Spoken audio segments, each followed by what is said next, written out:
Welcome to the Author to Authority podcast. And today I have a really wonderful guest. And to be honest, I met his wife first before met him, got to be on his wife's television show, and then through her met him. And I think we're going to have Shireen on the show too. I'm going to talk to her about getting her on. But Rolando Francis, I just want to introduce you guys to him. He was born and raised in my hometown of Toronto, Ontario. He's an international entrepreneur and business growth expert.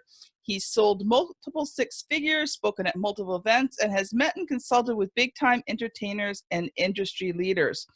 And over the last 4 years, he's been showing hundreds of entrepreneurs, influencers, coaches, and experts how to set up an automated system, write high-converting sales copy, and sell their products and services both offline and online. So welcome to the show. Thank you for having me. Really excited to be here and spending this time with you. Mm-hmm. So I appreciate that. And just before we get into it, don't forget, everybody, that I would love to have you as part of my Author to Authority group on Facebook. And we do lots of different things in that group, including having fun. But you're also going to learn more about writing books, how to use books to build your business, how to use content, how to position yourself.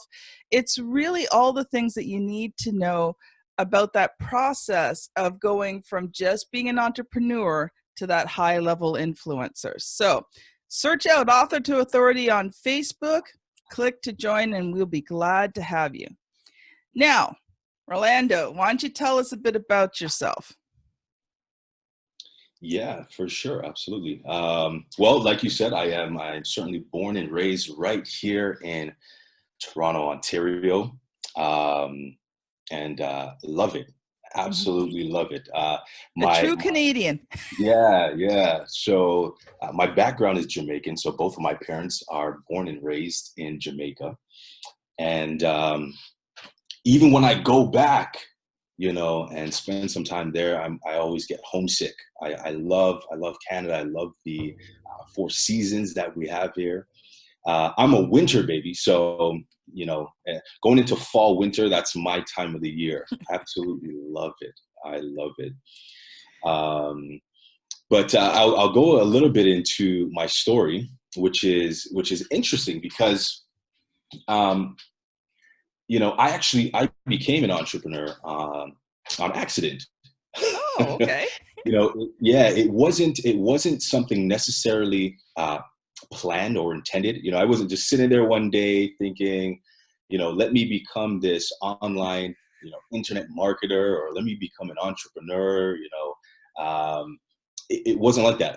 In fact, I grew up very, very traditional in the sense of you go to school, you get a good education, and, God willing, you land a good job and you make a good, decent income, and then you provide and take care of your family. Yes. And that's kind of how I grew up.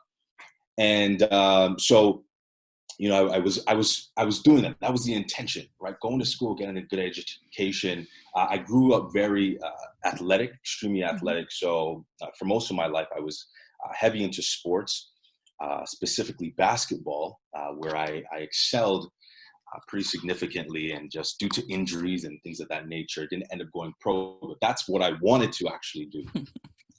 Yeah. So, I was a basketball player too. You never handed me the ball because I could barely throw and I could barely catch, but I was always so tall and so big. I was the wall that you didn't get past. So my job was defense, and you didn't get past me. I was okay with that. Just don't hand me the ball.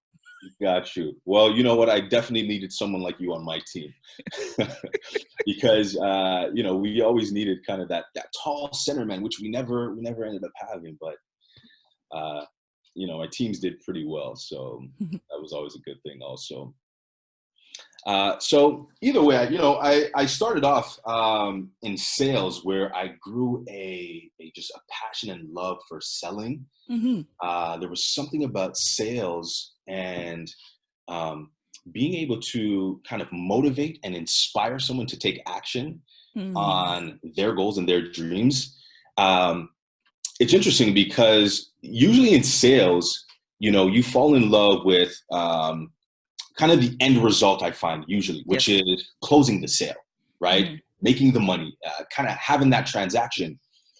Whereas for me, I actually fell in love with the process of selling, in the sense of being able to help someone to overcome their objections, right? And those internal beliefs and kind of limiting beliefs that they had about whatever product or service it is I was selling at the time.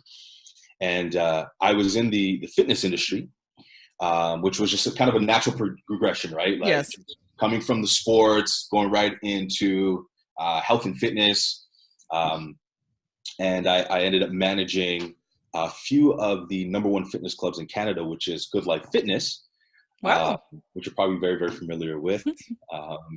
So I was managing Good Life Fitness clubs. I was the guy that basically got to a point in my career where I was a guy that would go around and I would launch the gyms, right? Okay, So yeah. they would hire me. Yeah, I would go, while they're building the gyms, we would be hiring the sales teams, the fitness advisors, customer service representatives, personal trainers, the whole thing. And, so I was managing the clubs and doing very, very well, excelled in that industry. I was working there for probably a good maybe 6-7 years. And it was one of those things where everything was good. I was making great money. The schedule was somewhat flexible. I had some flexibility in it. I was doing what I loved in the sense of teaching, selling, and there was still a void, though. Right? Yes. There was still this void where I felt internally it was like there's something more.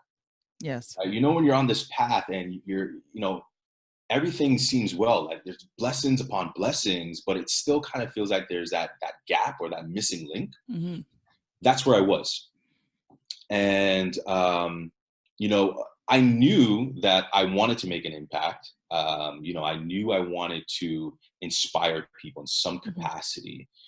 And, I just didn't really know quite how I was going to do that.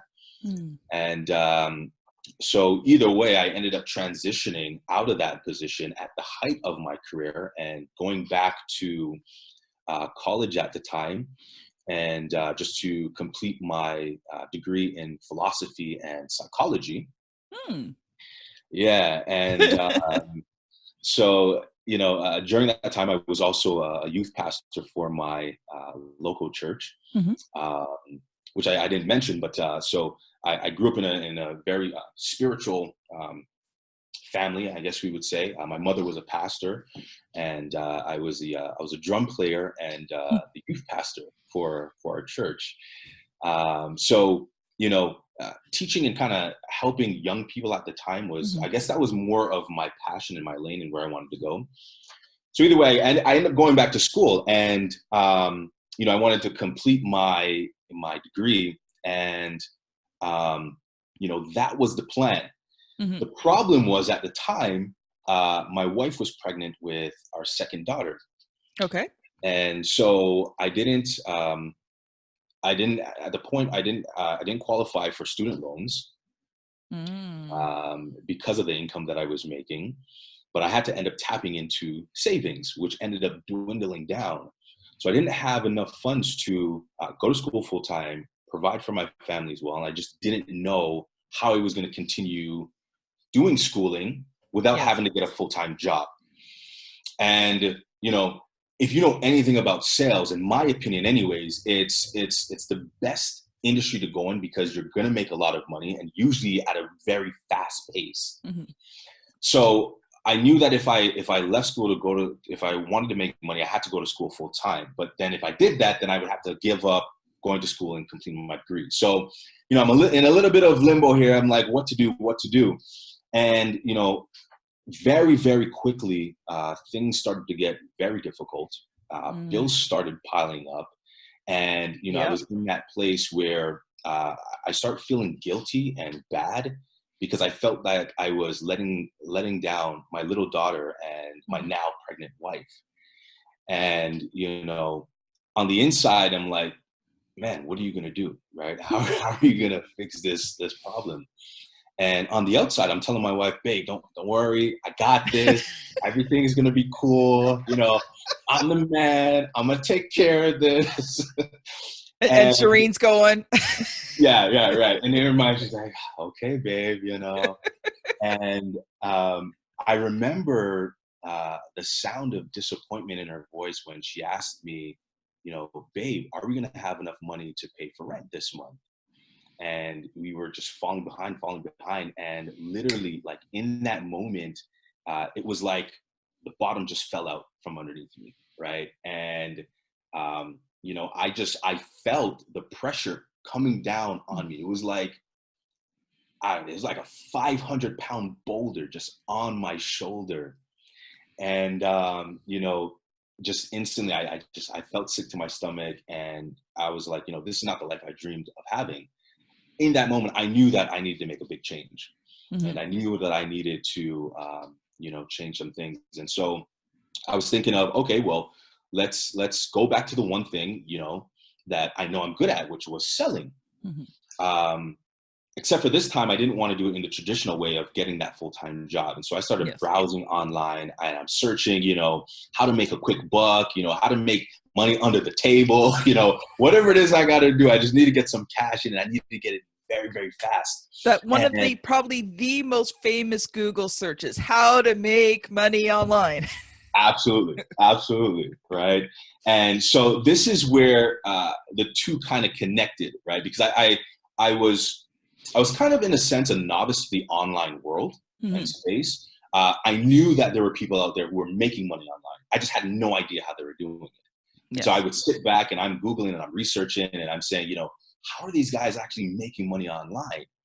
The one thing, though, is I was determined to find a way to turn things around. That was for sure, right? I knew that not only did I have to, but I wanted to make money on my own terms, because I wanted to be able to provide for my family. I wanted to be able to make money doing something that I knew I loved. Mm-hmm. One of my big whys was to retire my mother and just be able to give back to my community, right? Mm-hmm. And so I just continued this search. And I noticed that every entrepreneur that I was kind of studying and researching, and every major big company that's, a huge disruptor in the market right now, I noticed something, that they all had one thing in common.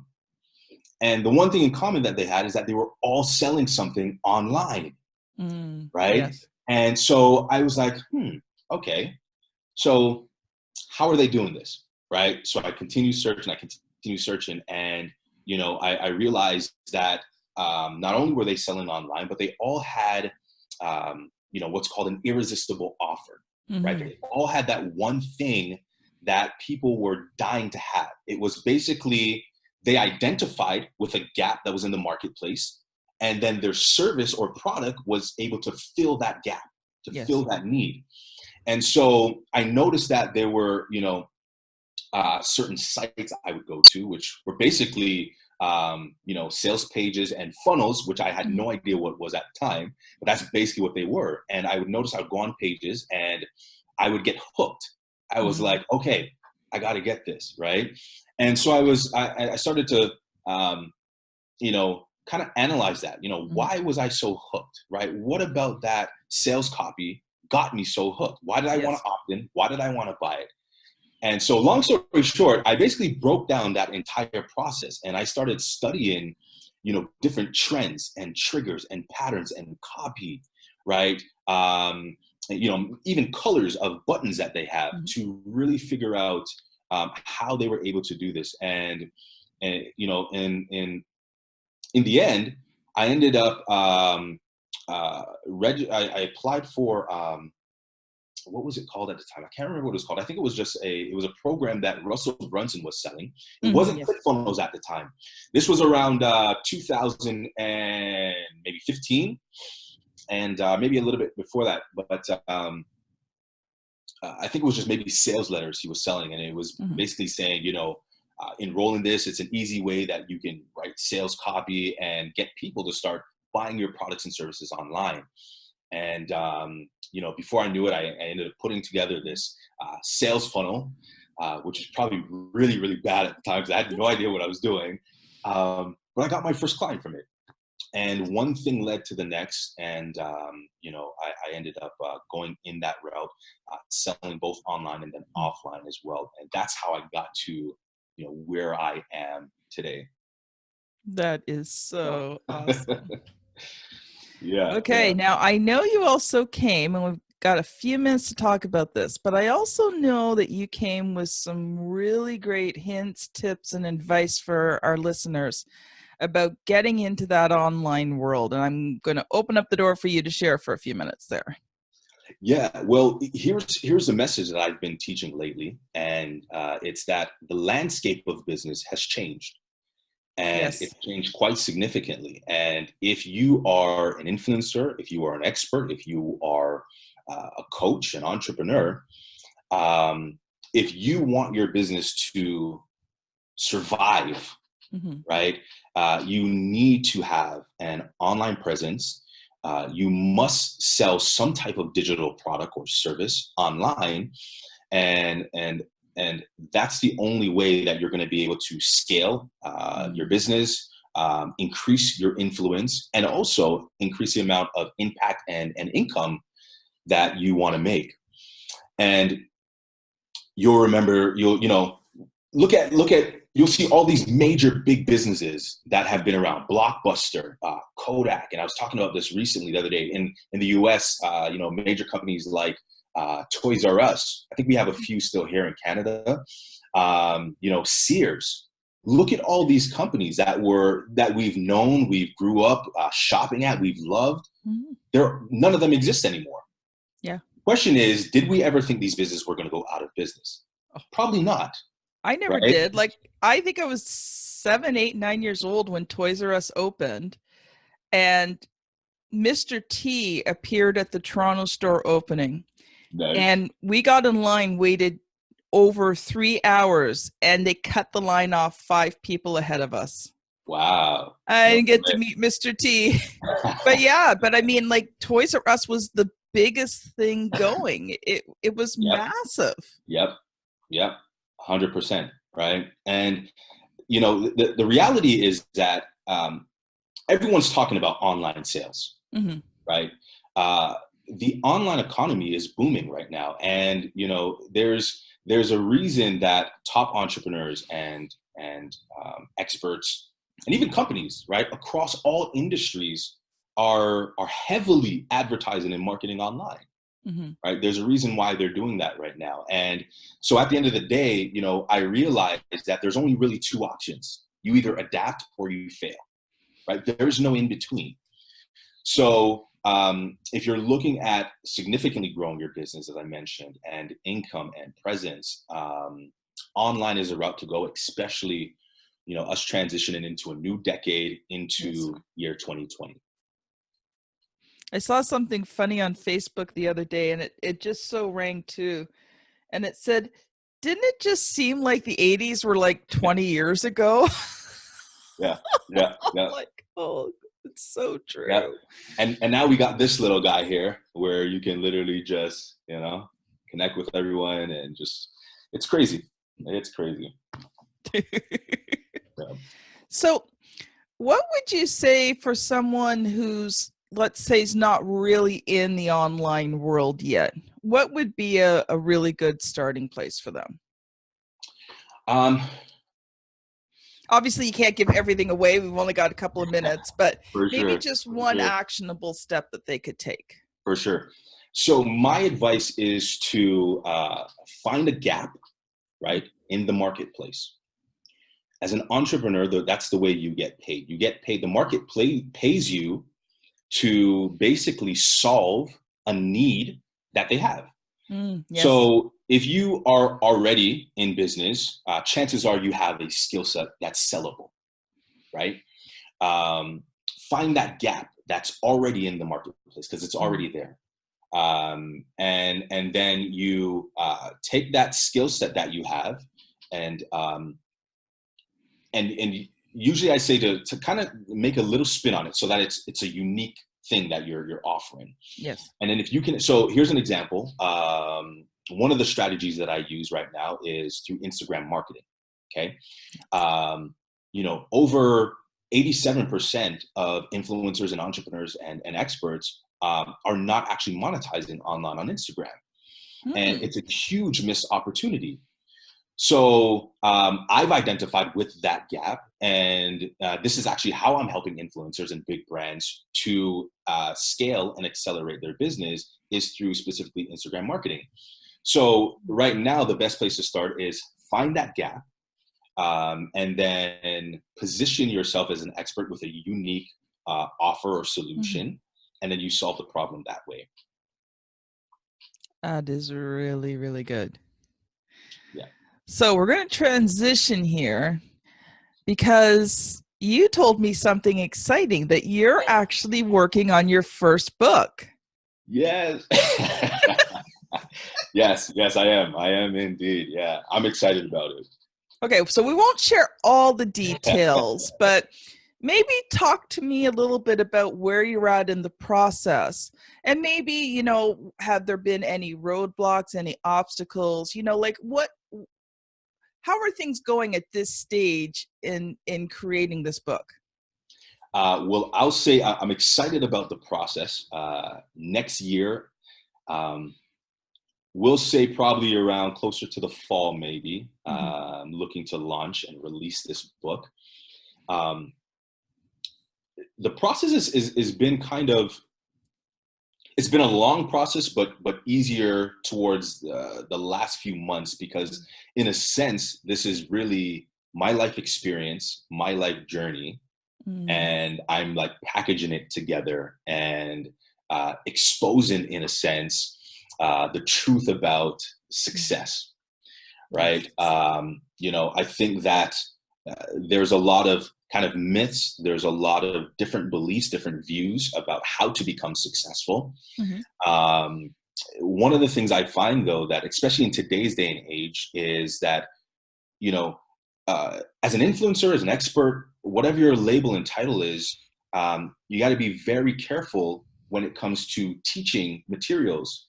It's better to teach something that's evergreen, because things are always evolving. Yes. And most of the times people get stuck with information that's way outdated, that no longer applies to this moving and shifting economy that we're currently living in, right? So the truth about success, it actually deals with the inside out. Yes. So the first thing becomes timeless. Exactly. So the first thing I'm dealing with is because as we grow and evolve, our message grows and evolves, right? And so the first thing, I think the one thing that we can control, though, is our mindset, what we put inside of our mind, what we listen to.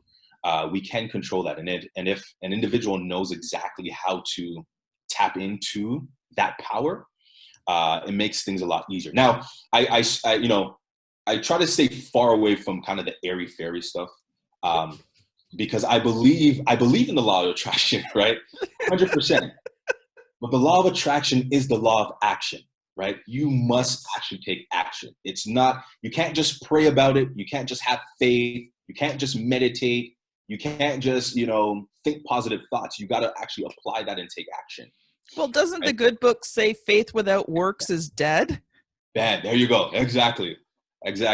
Right. So you got to have the works. The action has to back up all the positive thoughts and the affirmations and all that you're saying. And so the book goes, more in depth on how to actually do that.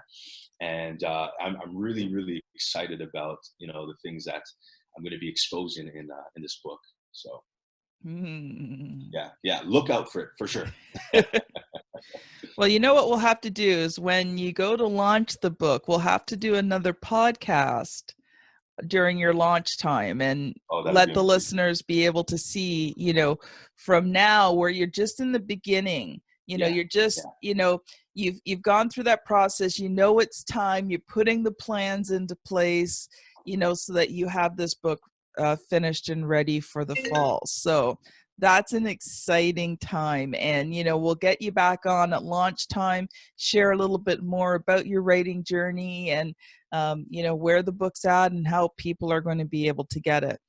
So just before we close, though, I want to give people an opportunity to connect with you. So why don't you share how people can find you and learn more from you? Yeah, absolutely. Probably the best way is on Instagram. I'm a little more active there, which is just at Rolando Francis, or at Rolando.Francis. Okay. And that's at Instagram. You can also check me out on my website, which is just my name, RolandoFrancis.com. Mm-hmm. Or feel free to send me an email, and that's at info@RolandoFrancis.com. So that's ROLANDO and Francis FRANCIS. There you go. Just Absolutely. Because people have weird ways of spelling things. Sure. Absolutely. That's actually interesting because a quick story. Let me just add this in. I used to spell my name, and actually, if you look me up, you might find it that way too. It used to be RO'Lando. Okay. And the reason why I did that is, so there's 5 siblings, right? There's 5 of us. I am the youngest boy and the second youngest child. Okay. Here's the funny part. So my name is Rolando. I got 2 older brothers. Okay. You'll never guess what their name is. So the eldest, right? My older brother, his name is Oriando. Okay. Then the second is Orlando. And so my mom had the bright idea to name me Rolando, right? You see how it could get confusing here? Yeah. So every time I give that joke, I always say, I don't know if my mom was, But yeah, so it got a little confusing. I always get like Orlando or Rolando or Ronaldo. So I just put the apostrophe and it helped out a little bit. So, but it's ROLANDO. Yeah. It's funny, at one point when the kids were little, so my children's names are Daniel and Deborah. So we also had my brother-in-law, David, and my cousin, Darren. So we had Daddy, Daniel, Deborah, David, and Darren in the household. After a while, I'm just you, because I could never get the name straight. But yeah, exactly. But just a quick story. When I was 5 years old, my middle name is Jacqueline. But I would tell everybody that my middle name was Jack-o'-lantern, because that's what I thought it was. Okay. And so one day my dad heard me introduce myself because I knew my name. I knew who I was. I actually got lost once, and I was at 5 years old, and I was able to tell the security guard my name, my address, my phone number, my father's name. I mean, I could tell him everything. He's like, you are the easiest lost child I've ever had in my life. But anyway, my dad hears me introduce myself as Jack-o'-lantern, and he's like, that's not your middle name. I'm like, oh, yeah, it is. He's like, oh, no, it's not. I'm like, yes, it is. He's like, I gave you your name. It's not Jack. Yeah, right? Exactly. So, it's so easy for names to get mixed up. And, if you ever listen to the podcast, my co-host is Juanita. And you'd be amazed at how many people misspell her name, mispronounce her name. I think one of the most funniest ones I heard is Wajanita. Oh, wow. So we always want to make sure that we give everybody a proper opportunity to get your name right and to be able to find you easily. So thank you, Rolando, for being on the podcast today. It has been awesome. And we look forward to the launch of your book in the fall. And this has been the Author to Authority podcast. We will see you on the next episode.